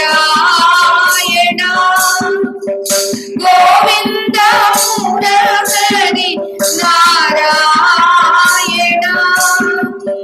పండరి పురందర నారాయణ పండరి పురందర నారాయణ పండరి పురందర నారాయణ హరి పండరి పురందర నారాయణ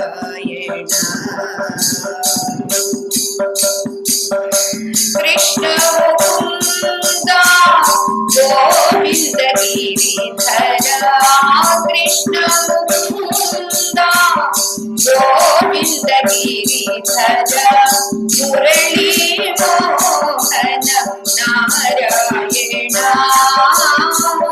మురళీ మోహన నారాయణ పండరి పురందర నారాయణ హరి పండరి పురందర నారాయణ మాధవ శ్రీ శ్రీహరి మందర గిరిధారి మందర గిరిధారి మందర గిరిధారి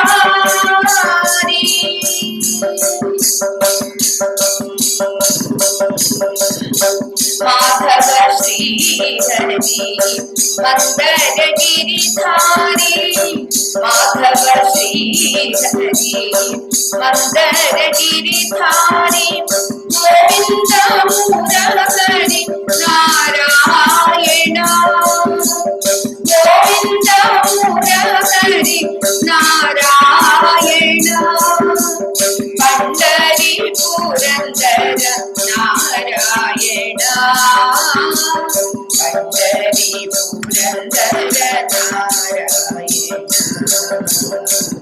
పండరి పురందర నారాయణ హరి పండరి పురందర నారాయణ